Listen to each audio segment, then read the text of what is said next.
Yes, good afternoon, everyone, and welcome to this latest webinar from iFol. The Painless Path to Perfect Documentation is called. All about going paperless, all the P words today. So, really excited to have you all with us this afternoon. As I say, it's a best practice webinar today. We're going to get some tips for managing your documents effectively, talking about going phygital, sort of a mixture between physical and digital. And we'll hear from some experts at Restore about the benefits of that today. I'm Jay Viderlingham, and we're really lucky today to be joined by Mike Noyce, Solutions Consultant from Restore Information Management, and Louise Graham as well, COO and Head of Institute at iFol, with a background working across the sector for many years, and an expert in all things to do with accounts payable. Before we dive in, though, let's get going with a quick poll just to kind of get everyone on their toes and thinking about paperwork and how you store things. So, what percentage of your paperwork is stored digitally? So, we've got some options here: 0 to 25%, 26 to 49%, 50 to 75%, 76 to 99, and 100%. So those are the options.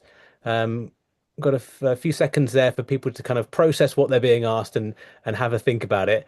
But yeah, we're really interested to know what percentage of your current paperwork is stored digitally. So if you could just put one answer in, and we'll kind of have a look at those results when they come in, and hopefully get a bit of a state of play uh, about this all. So they're changing all the time, so we're going to have a bit of a fluctuation here. But this is it's looking good so far. Bit of a mixture so far, but let's just make sure that everyone's got a chance to have a think about it. Really kind of consider when you're day to day, what percentage of your actual paperwork do you think is stored digitally, and have a real think about that. So let's have a look at some of these results then. So 0 to 25%, 22% of respondents said that, 26 to 49%, 11%. Curiously, zero, say 50 to 75%. I don't know if that's just because they think they're either one way or the other. 76 to 99%, so 44% of the most of the people that have responded have said that. And 22% people get a gold star because they're 100% here. So let's hear from them.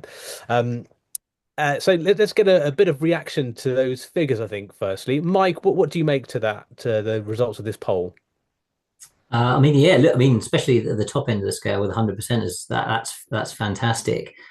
I suppose what we could ask as well off the back of the poll, which we're not going to do, but is what percentage of the documentations came in a digital format to start with? Because that's what we always get asked with our, or we try and push people down the route of store digitally, even when documents come into your business in a physical format or in a paper format, try and get them into that electronic format to either process or at least end storing, in that digital format. So, yeah, the poll, what percentage of your paperwork is stored digitally? It looks like a good percentage are doing that. It'd be interesting to find out, how they're getting to that, or if it is coming in electronic.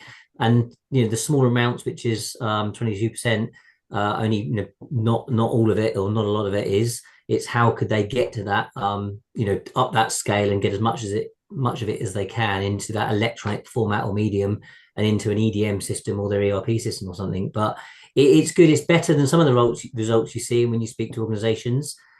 Some everything's electronic, perfect. Some are getting to that, and then others are need that help to then transform that physical paperwork into an electronic format. Yeah, Louise, what are your thoughts on the results? I think it's quite interesting, those high numbers there. I wasn't expecting to see that actually. But I also think what might be interesting, again, we're not going to ask, but I'd love to know, of the things that are not stored digitally, have people made an active decision to not store them digitally? And do they know what they are? Or have they just not got around to it yet?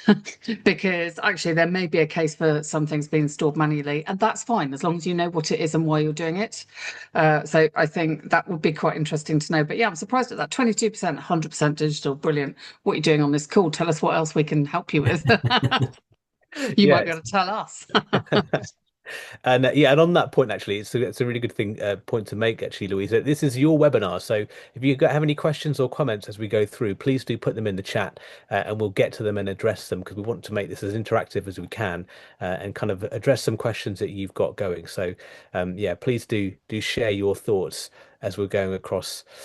So yeah, when it comes to that sort of that hybrid, I suppose that a lot of organizations seem to be in part paper, part automated. I mean, is that common, and what can people do to sort of move the dial? I mean, Mike, what do you think about that? Yeah, I mean, we work with organizations that are at that kind of lower end of the scale, and they want to get to the digital, the euphoria of everything coming in electronically, or at least stemming the flow of those of paper documents coming to the organization. And the bugbear is, having the kit equipment and the scanners or the resource to transform them into electronic format to then flow through the business into the automated, applications programs that we've got or the organization will have to extract data and pass it through for authorization. But we see a lot of organizations wanting to get to that state, don't sometimes always know where to start, and don't know whether they need an EDM system, a new IDP AI solution. And we kind of say, okay, well, let's look at the top 20% of suppliers. Let's look at the bulk of paper that's coming in, or the amount of documents that you have, maybe even coming in electronic format via email.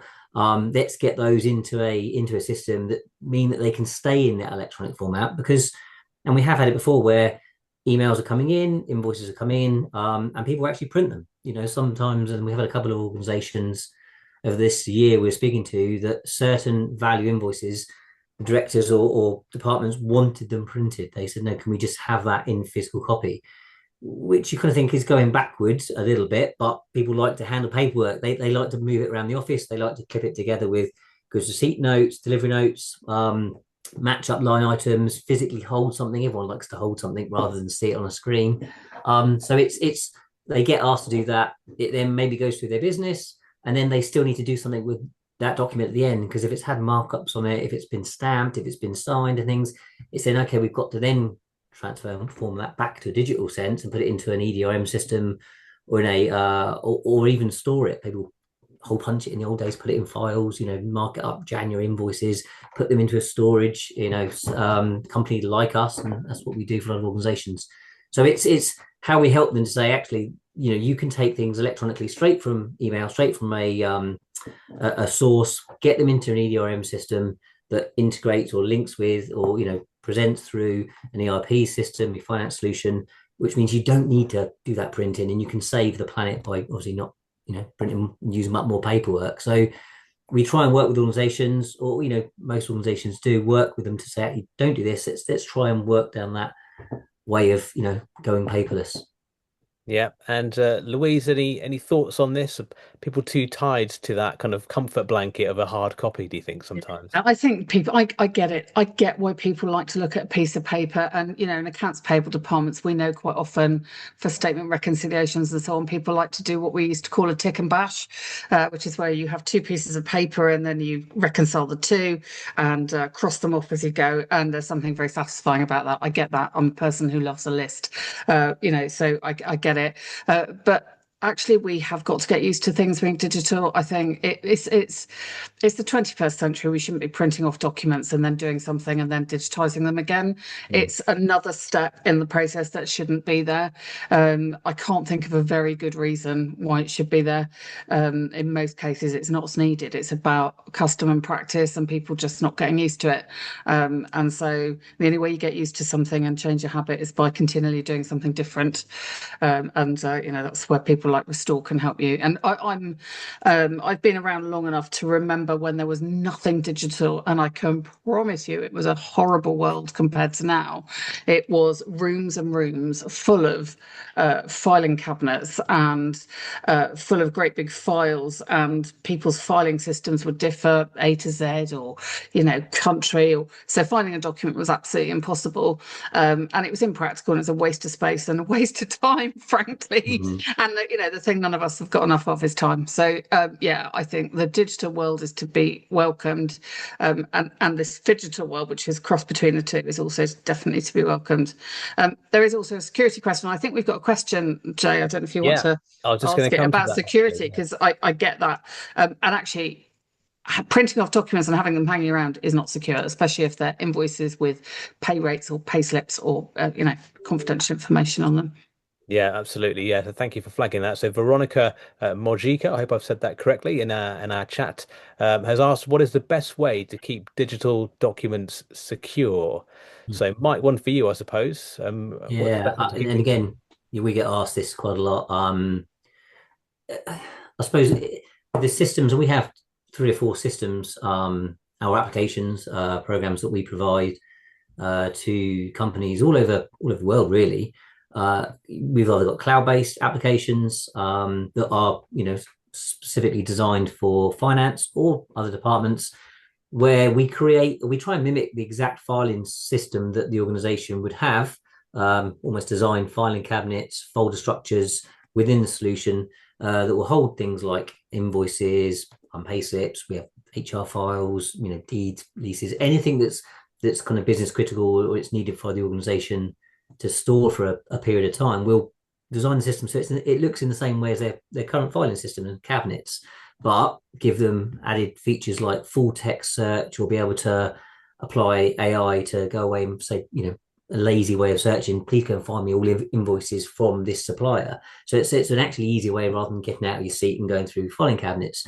But the nice thing about putting it into a system, whether it's a cloud-based solution or an on-prem solution like we also supply, is you can lock those cabinets down. You can lock the index criteria within documents down to individuals, roles, groups, users, and build permissions around those. So it might be that you have a certain value invoice or up to a certain value that only certain people can see, especially when we're workflowing documents around the business.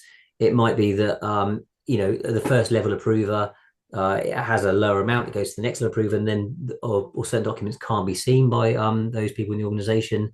You also have automatic audit trails built onto those systems. And I would recommend, if you're ever looking at an EDRM system to hold documentation, especially around finance, invoices and processes, you have a good system that's got audit trails and full history. So it tracks every time someone's opened it, printed it, downloaded it, and redacted it or done everything. You're not changing the original documents. You've still got that, version of the truth. So it can be better than holding the physical copy in an electronic copy. You've got quicker access to it. You can have multiple copies, and you can have that retention built into those systems. I would also always recommend you add the retention policies to that. So the program and the application's doing that for you, which is another benefit of why you should have documents stored electronically. But definitely keep them in a system that's industry standard, got all of the ISO 27001 accreditation. If it's a cloud solution like SOC 2 and all of the various certificates you'd expect with it, and whether you're using a cloud solution or have an on-prem system that you privately host, make sure it's an industry leading solution, and then it's designed the way you want or the organization wants to have their files stored. Because and Louisa will back me up. It's not going to have a solution that you dump everything in and then it takes you just as long to find to find a document. You think, oh, I could have just done that as easy in the paper world. So and that's what we take organizations through, just slowly by surely making sure that system is working to them, and it's the same way of finding things in the physical way as they would do in the new electronic way, but with all those added benefits and features that you get with an EDRMS system. Yeah, and security is such a live issue, isn't it? In every Yeah. industry, we look in the headlines, look just yesterday, in terms of cybersecurity, it's something that is a real sort of clear and present concern for lots of people. Louise, is it right that that people are worried about this, and is a paper backup you kind of your best friend? No, no, not really. I mean, I know I would say that, but no, generally paper isn't a good idea. Although, actually, I have worked in government in the public sector, and disaster recovery plans are printed on paper and kept in a building where they can be grabbed as you walk out the door. And actually, yeah, that is quite handy if you haven't got anyone's phone number or email address or any access to any systems at all. So that's true disaster recovery.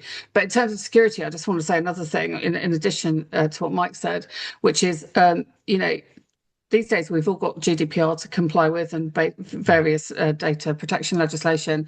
And actually, to be able to say, actually, we've got certain logins or access levels or authentication, to be able to say that rather than, yeah, it's all in a filing cabinet over there, and everybody in the building can just walk in there and help themselves. It is really, really helpful. So, yeah, I think it's very sensible thing to do.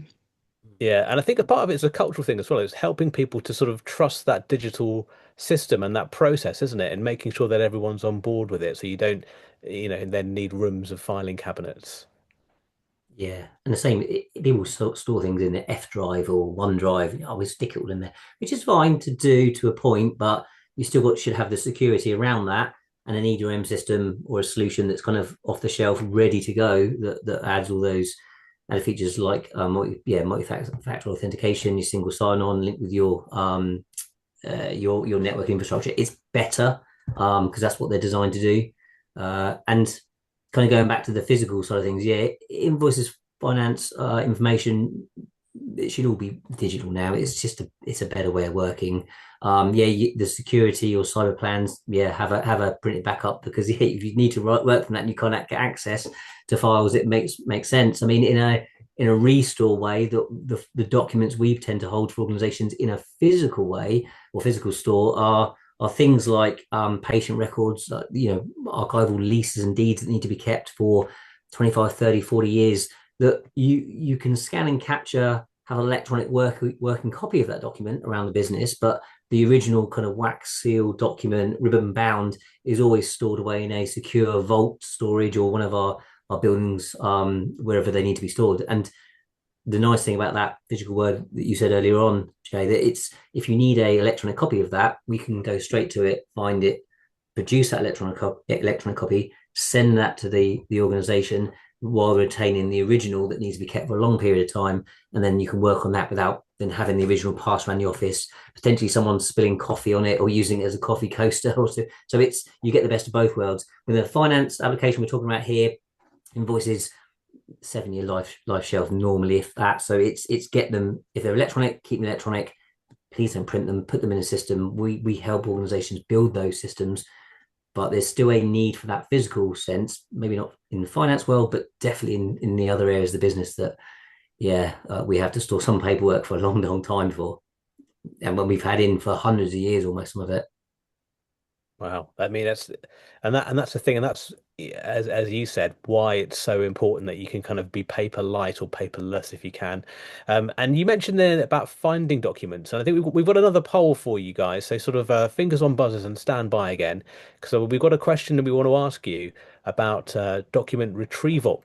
So the second poll for today is, how confident are you could find documents when requested? So again, just one answer for these: 100% confident, 50% confident, 25% confident, or not at all confident. So if it comes down to it, how confident are you that you could find documents when requested? So yeah, just one answer needed, and looks like people are getting into it. So yeah, people look like they're fairly confident at the moment. So let's just wait for everyone to respond. I mean, it's a key part of document, of any kind of record keeping, isn't it? Document retrieval. So we should hope that people are able to get things quickly. But yeah, it's that confidence, isn't it? So I think it looks like everyone's, or most people are getting involved with the results. Okay, let's have a look at that. Okay, so it looks like 50% say they're confident. Um, Sorry, 55% say they're 50% confident. All these percentages are confusing me. And 45% of people say they're 100% confident that they're able to retrieve documents as and when they need them. So I suppose, Mike, what do you make to that then? Is that encouraging, do you think? Yeah, and I'd say the 100% confident people are the ones that originally said that they were 100% electronic, hopefully, in their in their system and Yes, solutions they I agree. use. Totally agree. Yeah. I mean, yeah, and you wouldn't want anyone in that poll to be in 25% confident or below, really. Hope, you'd expect everyone should be able to access the documents or find them, whether they're in electronic state, paper copy, in files. They hopefully should find those when they need them, and restore, even when you're using an external company to either scan or store documents.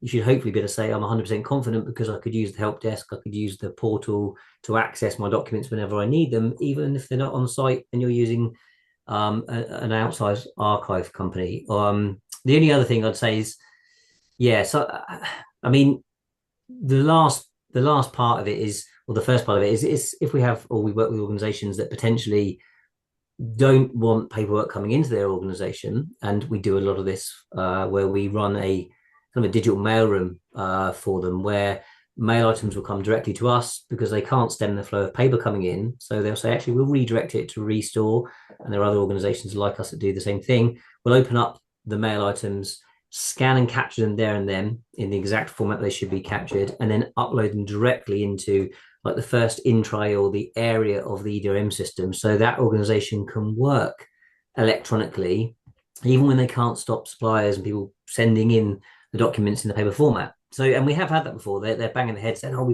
we've got 80% everything electronic coming in. We just can't get these last 20% sending them in that format." So we work with them to say, well, we've got a Simply Mail process. You can have those documents PO'd into us using the PO box.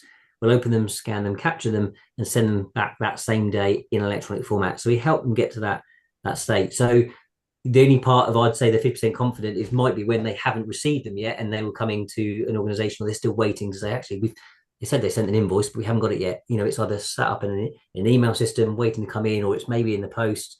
But no, the poll looks good, and yeah, definitely, hopefully, 100% confident are all the people that have it electronic already.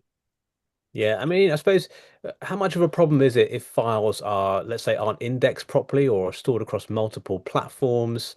How do you go about looking for things like that then if you document retrieval in those instances?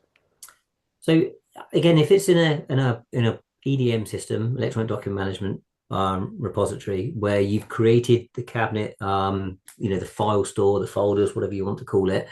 If you've got a system and a solution, the most are that you can do a full text sweep and search for. So if you loaded a document in a system, you're looking for an invoice number or an amount or a supplier, a name, a number, you should be able to put that in the search criteria, and it will take you to every instance it's found that. And we've found documents before where they've been tagged behind others, or suppliers sent in two invoices or three or four, and it's the last page of the PDF. They haven't been split. They've been uploaded into a solution.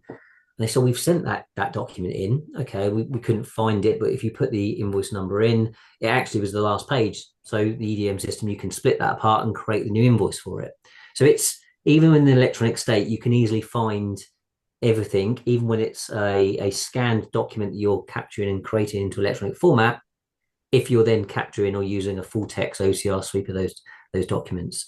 So it's pretty, you should be confident to find those when they're in a system. And that will normally work better than even if they're just stored in an F drive or SharePoint or somewhere, because you just got slightly normally better search features on those products. Yeah, and Louise, I suppose in terms of the modern world, things like smart search, metadata, kind of AI solutions all play a big part that, don't they now, in terms of document retrieval? Yeah, absolutely. And again, going back to the olden days, but I do remember when people used to just put everything in a box and put the year on the outside. So you can imagine if you needed to find something, you'd have to go back to the box that said 2023, so, and then you'd have to pay somebody to go through every document in that box until they found the needle in the haystack. So, we're definitely in a better place these days. What I would say is it's quite interesting that quite a few people on the poll, I think around half, said they were only 50% confident. I wouldn't want to tell my CFO that I was only 50% confident that I could find an invoice that the auditors wanted to see. So, auditors are not impressed if they say, right, we've just done a walkthrough of this big amount of expenditure, this process, or even a small amount of expenditure. And we'd like to see the purchase order, the invoice, the receipt for all these items. And, let's have it. You can't go back to them and say, can you choose another one? Because we couldn't find it. They're not impressed by that. And your CFO doesn't ever want to hear it. And so I must admit, I've never gone to a CFO and said, we can't find it, because there's always a way, and you find a way to find it. But actually, how lovely if you can say 100% that you can put your hand on any document that an auditor wants you to find, and your CFA is going to be happy, because actually the auditors got what they wanted when they wanted it. And it's not just invoices. Auditors ask for all sorts of backup documentation, and they've got a lot of power. They can make recommendations if you can't provide the documentation they need when they need it. So yeah, another good reason to go digital, and to be able to find things that quickly, rather than have to pay somebody to go and go through a box of paper or a filing cabinet or whatever it might be. Yeah, you raised a good point there about audit fitness. It'd be interesting to hear from people in the chat actually if if either they've been audited and couldn't find something, or they've got any experiences that they want to share. But that sort of being fit and ready for an audit is a really good spur for some people to move to this sort of technology, isn't it, Mike? Yeah. I mean, it makes it a lot easier if everything's electronic. It's in a system. You can just give an auditor a login, maybe a read-only login, or a login to a certain area to say, here's all our invoices, here's all our accounts, or here's the entire process, good receipt notes, POs, invoices. Here's the audit trail of who's accessed them, so who's viewed those, who's stamped them, who's electronically signed them. And with a system or a process and some of the things we build for organizations, that's exactly makes that part of the process a lot easier. Yeah, I mean, again, going back in time, losers same thing. I remember speaking to organizations, they're like, yeah, we can find everything. The documents, some of the documents, if they're being processed, they're in Sally's top lock drawer. We can just get access to them, or we think they're there. And they say, yeah, but which was on holiday for 2 weeks. Whether the invoices or they're sat with so and so's pigeonhole, they're around the building somewhere. In the electronic world, you should be able to just be able to access them, and it's multiple access. So if they are with someone to be, authorized, or they're going through that process, they're in the cabinet still. They're not multiple people can see them at the same time. So you can give an auditor, access to those, or it could be that someone wants to review a document that's being worked on in the digital sense. You haven't got to create multiple copies. There's one version of the truth, and everything's being recorded of who's accessing that, when and where, and all the audit trails are being, recorded on that document. So it makes it legally viable that you can, if you really needed to, you could download that document, export it out of the system with the audit trail of everything that's happened with that the moment it turned up in your organization, and present that legally to say, there you go, Mr. Auditor, or whoever it needs to judge. That's everything with that paperwork, which sometimes in the paper world, you don't know who's maybe looked at that. It could have gone across someone's desk, so you can do that in the digital sense a lot better. And yeah, that's just another great reason for having everything electronic, or getting to that paperless office, quicker. It just makes things better. Yeah, I think you put that really well. I just want to get to another question that's come in on the chat from Taylor Duval. He says, how much of an emphasis should we put on moving any existing paper documentation over to electronic storage? They're going electronic. What do they do with what they already have as paper? Any thoughts on Yeah, I mean, if that's the again, we've had it with organizations. We do a lot of scanning, we do a lot of back capture, a lot of electronic capture, we do a lot of storage. And especially with invoices, if it's 7 years or 6 years plus current, we might look at and I don't know, say an organization had 100 boxes of archival paperwork that they potentially wanted to go electronic with, but they were like, I don't know, 10 boxes a year or something like that. We would always say to them, it's not probably really worth back scanning and paying for that everything to be electronic, or going back in time that far, because within a year you're going to be able to legally delete those files or remove those, or you should be kind of like not needing to keep those ones that are 6, 7 years old. So it's almost like, look at your latest documentation in your physical paperwork, maybe this year's, last year's, potentially year after. Maybe scan that, capture that, put that into a system, put the very oldest documentation into an archive store, and hopefully you shouldn't ever need to go back to that, hopefully, and then make sure it's got a retention date in the physical sense that after a year that those boxes or that paperwork will be destroyed by a reputable secure destruction organization, a bit like our organization Data Shred that we have. Cross shred and liquid pulp that and recycle it, hopefully to tick off your 14,001 certificate. But the documentation that you've got, which is a couple of years old, get that potentially scanned, get that in the system so you've got quick access to it, and then make sure everything now going forward, line in the sand, is coming in electronically and is produced into electronic format into a system, or is saved directly via your emails coming in, or Exchange, whatever you have it coming straight into that system, rather than people moving it, make it as automated as possible. So I always like, it would be lovely if everyone say, yeah, we'll capture everything and scan everything, but you kind of got to be honest to say it costs more to kind of scan everything, and it might not always be necessary. Look at the Yeah. save to the organization, do the newest stuff that you potentially need access to, and the oldest stuff, as long as you put it in with a retention date, and you have to have that destruction date on every box that you're adhering to, and then make sure that's done every year, and then you'll be in a state within a couple of years, 2 or 3 years, of nothing in storage going forward and everything electronic. So that's what we kind of look at and say, what's the best fit. Okay, yeah, but that's thanks for that. Louise, any thoughts on Taylor's question there? Yeah, no, I totally agree. Depends on what you've got. Look Mm. at what's most important. Look at how old it is. Look at what you really want to keep. Anything that's already past its retention date, and you're absolutely 100% sure of that, you can just destroy, right? But make sure it's done securely. You can't have stuff turning up in wherever. So, yeah, it depends on what you've got. I would really encourage anyone thinking about this to just have a look at the state of play. What have we got and where is it? Where is it? And that's not often a simple question. So I did a project a while ago, and there were documents in 60 different sites across the whole of the UK and Ireland. And some of them were duplicate and some of them were confidential, and they were in various different places. But actually, even to document where those what it was and where it was quite complicated. So you do sort of need to have a look at what you've got and where it is, and really think about people's drawers, think about unlocked desks, think about filing cabinets, think about archive rooms or whatever you've got, and just really make sure you capture it all, and then prioritize ruthlessly the stuff you really want to keep. That would be my advice.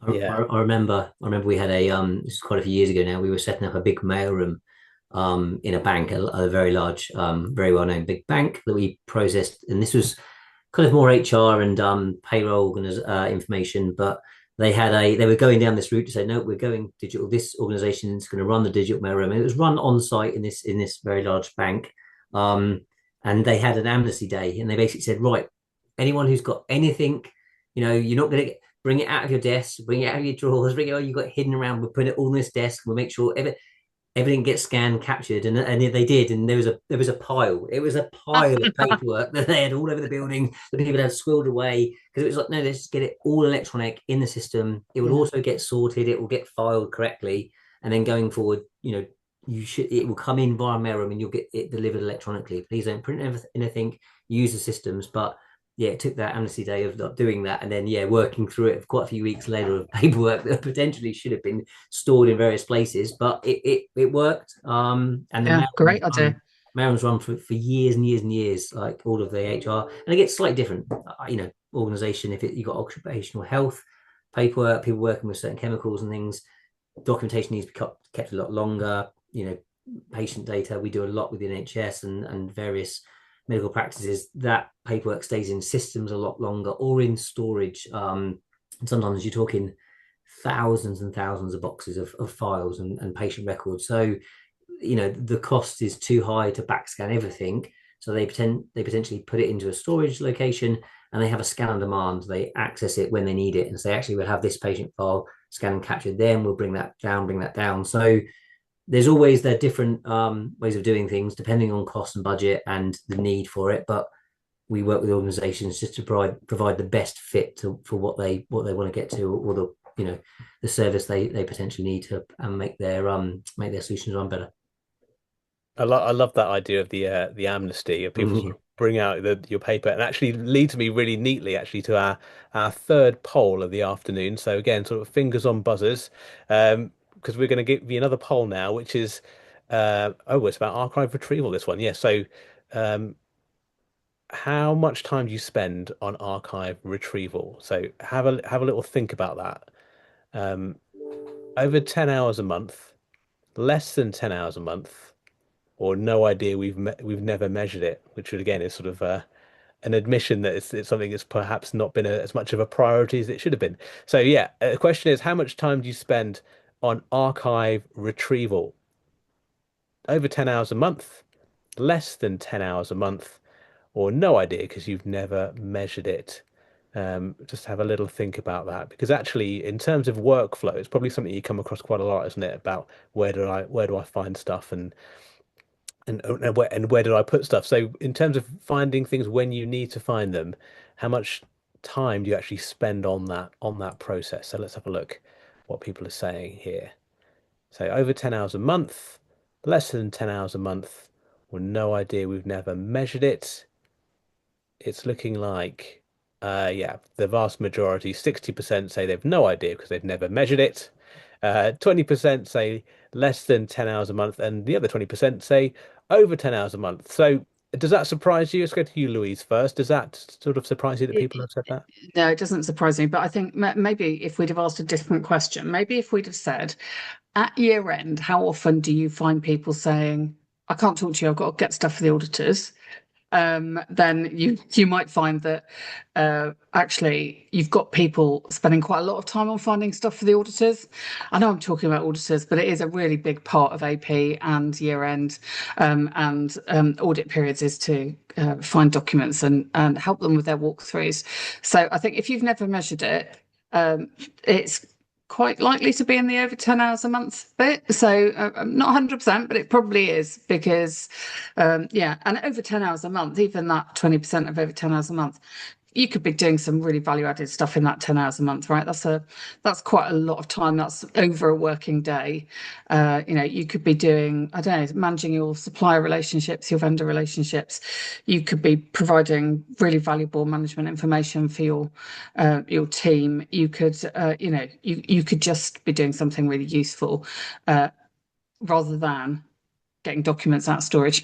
So yeah, I would say that's quite interesting. But I think actually you'll find that probably most AP departments and finance departments are spending a lot more of that time at certain times of year. So year end audit, that kind of thing is probably more. Yeah. Mike, what were your thoughts on that? The fact that most people don't tend to measure how much time they're spending. What do you think? Yeah, again, it's one of those things that you just you don't you just think hopefully it's there. If it's electronic and digital, you go into a system and find it. It's the easiest way, as in if it's there, and people won't measure it necessarily. If it's on F drives or scan drives, it might take a bit longer. I mean, I sometimes search for things and think, where have I put that? If it's my document, you kind of hopefully doing the searches and the quick searches in your Explorer or SharePoint, wherever system you have. If it's in the physical sense, if it's in the office in files, then you've got to get up your seat, go away, find that, thumb through the paperwork and find what it is. If it's physical storage offsite, then yeah, you are putting an email into a portal, requesting that box to come back, and you're waiting on that either being delivered, or if it's someone like us, we provide an electronic scan. We'll go to the box, open the file, scan it, send it to you that same day.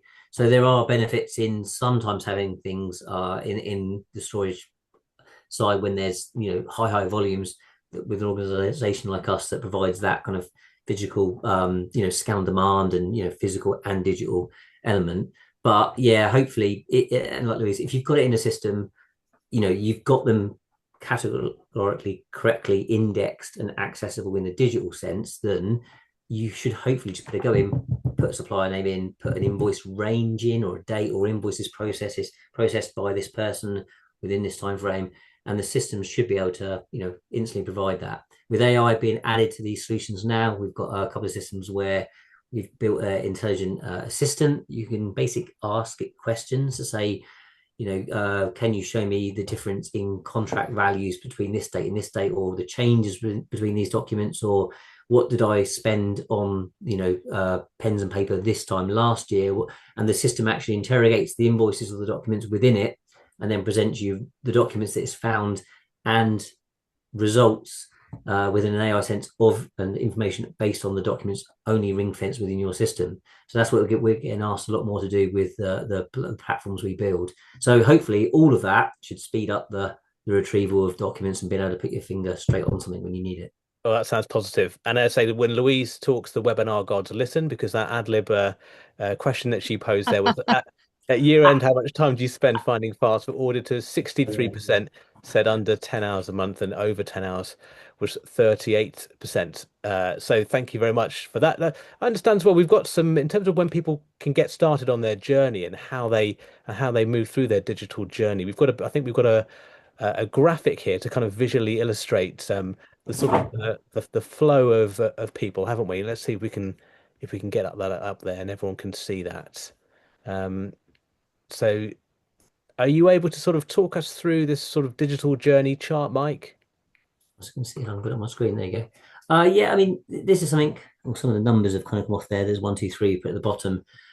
It's yeah to do with cost savings. And then obviously the more automated you get, normally the cost savings with reduction of staff access, people pay the risk kind of comes down. So we provide physical box storage, scan on demand access, and then EDM systems, workflow solutions, and AI automation. Normally, the more efficient you get, along that chart, the quicker it is to access data and automate data. There's lower risk cost, and you make more potentially more savings. You have less people kind of processing it. We always normally present this when we're doing presentations to organizations to say, where are you on your digital journey? Where do you think you are along that graph going up? Are you in the box storage and the you can't see that, but I think it's like storage retrieval or scan on demand, or if you've got an EDM system in place, you in the workflow elements of automation, and where they are on that graph, potentially the less people pay risk kind of come down. So, and there's a few other areas we sometimes add in between that, but it kind of making it seem a bit more easy to understand. The manual handling, digital outsourcing, and automation of data on the right hand side going up. So the more you potentially go automated, the more savings people pay on risk that you don't have. So it's a quite easy to understand chart, but yeah, it's a good starting point to look at your business and say, where are we on the journey, on the digital transformation journey? Where are we and where we want to get to? Yeah, and how can you help us? And we always look with them, audit potentially the systems, the solutions, the things they do on site, and yeah, we work to provide Sure. that And I better think, way of working going forward.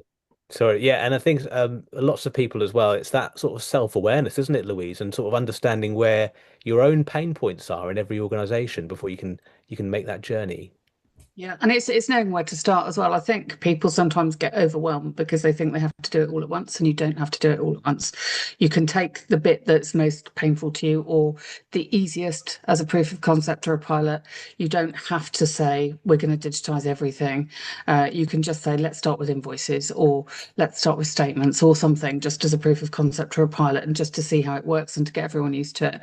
And then what I would also say is that change management, as always, is really important in this. So, you need to make sure that everyone understands why you're going digital or phygital and how you're doing it and what the benefit is to them. And the fact they won't need their printer anymore. I was just thinking, I've hardly used a printer in the past 5 years. I don't think I've used a printer actually in the last 5 years. Whereas that was something that was massively fought over in offices in years ago. So yeah, I think work out where to start. You don't have to do all of it, and think about the change management and communications and making sure that's really good as you do your project. Yeah, Mike, any last thoughts before we wrap things up from you? No, I mean, we say we've got a few projects going on this year, where we're organising the move to a digital kind of platform, especially in the finance sense, and it's heavily based around AI and the extraction of that data and using rather than templates, forms, and drawing and building it. It's getting it into an EDM system using prompts and various AI tools to extract everything that's critical from that invoice or that information that's coming in. So there's very little touch points by people in the office, because you don't want people sat there even from a digital document and then keying that into an ERP or finance system, whatever it be. You want that done for you. So Yeah. that's the real benefit. Something comes in, it's already kind of like inputted, all the data is extracted, it's in the system, and that's where you really start getting your savings. So, and again, not just in the finance sense, but with all sorts of other documentation that comes into the business or is produced by the business. It's where do you store it?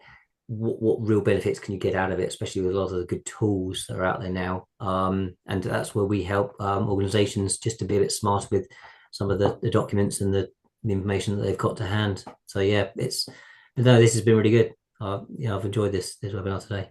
Okay, and I think it's been very useful for all of us actually to kind of open our eyes to this best practice sort of move here. So thank you very much. And so Mike Noyce there, solutions consultant at Restore Information Management, and thanks as well to Louise Graham, as always, COO and head of Institute at iFol. And thank you for joining us. You only get out what you put in. I say it every time. So thank you very much for all of your interactions and involvements today. And you can find out more information about what we've discussed today on the iFol website, along with information on iFol membership as well. And this webinar is going to be made available too as well. So please do share it and rewatch it if you've missed anything. I've been Jay Vidallingham. So thanks again, everyone, for today, and we'll see you next time. Thank you. Thanks, everybody. Thanks.